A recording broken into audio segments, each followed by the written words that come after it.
Ukraine और Russia का war चल रहा है, हो सकता है वो युद्ध बहुत घातक हो जाए।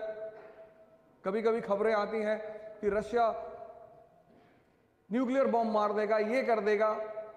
कभी लगता है कि ये युद्ध कहीं तीसरे विश्व युद्ध में ना परिवर्तित हो जाए। रशिया की किस नीति की वजह से चल रहा है? नहीं, मैंने ये पूछा कि रशिया की कौन सी पॉलिसी है जिसकी वजह से ये युद्ध चल रहा है। ऐसी कौन सी नीति है उनकी? 17वीं शताब्दी में बनाई थी उन्होंने, 17th सेंचुरी में, तब से आज तक चल रही है। और उस पॉलिसी के बिना रशिया सरवाइव ही नहीं कर सकता। मतलब रशिया को अगर जिंदा रहना है, जैसे हमारे लिए हिमालय इंपॉर्टेंट है, वो हमारे नेचुरल फ्रंटियर है।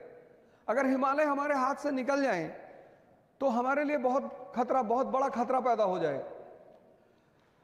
तो ऐसे रशिया की कौन सी पॉलिसी है जिसकी वजह से उसे यूक्रेन से लड़ना ही पड़ रहा है? और वो पॉलिसी आई थी 17th सेंचुरी में। वहीं से रशिया के आधुनिक इतिहास की शुरुआत होती है। और ये चीज लगभग हर समाचार पत्र में डिस्कस हुई। किसी भी देश में डेमोक्रेसी तभी सफल होती है जब उस देश का 80% नागरिक जिंदा होता है। ना कोई पार्टी बुरी होती है, ना कोई नेता बुरा होता है, होता ही नहीं। और भारत जैसे देश में जहां का राजा कौन? आप।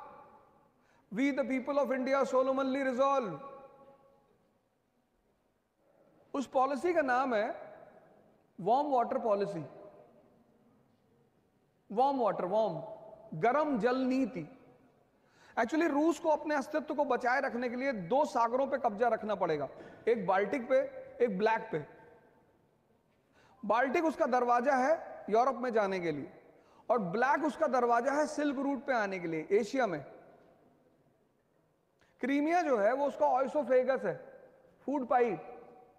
अगर किसी मनुष्य की फूड पाइप निकाल ली जाए तो क्या वो जिंदा रहेगा? नहीं।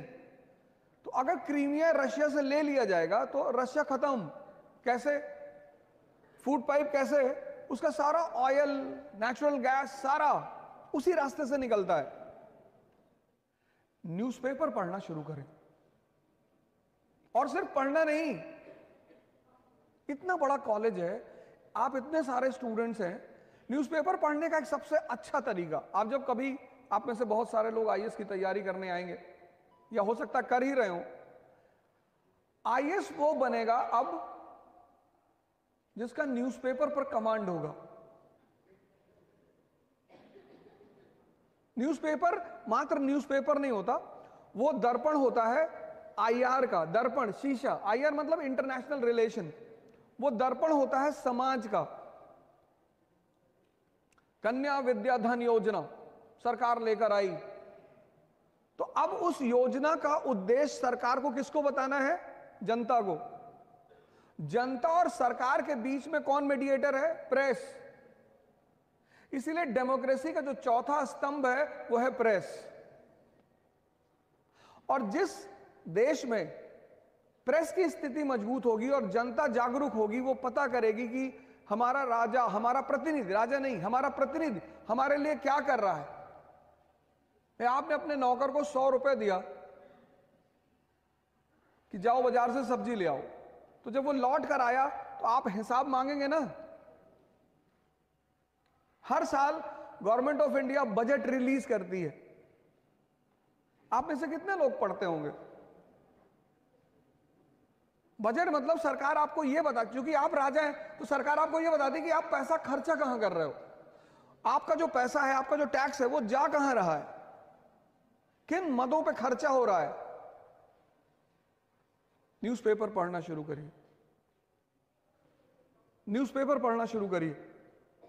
ग्रुप बनाइए। यहां पर आपको पता है ब्रिटिश पीरियड में 80% जनता अनपढ़ थी, तब पर भी इतने न्यूज़पेपर छपते थे। और लॉर्ड लिट्टन को न्यूज़पेपर पर प्रतिबंध लगाना पड़ा था, वर्नाकुलर प्रेस एक्ट लेकर आया था वो।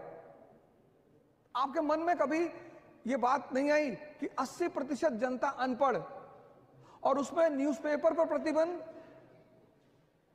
क्योंकि भारत में एक आंदोलन चला, उसको बोले लाइब्रेरी मूवमेंट।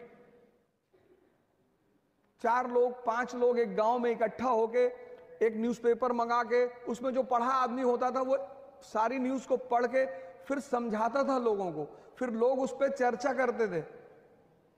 आज तो मैं देखता हूं कि न्यूज़पेपर की क्लासेस चलती हैं। अब पता नहीं फ्यूचर में किस किस और चीज की क्लास चलेगी, लेकिन आप न्यूज़पेपर को सारे लोग पढ़ना शुरू करिए।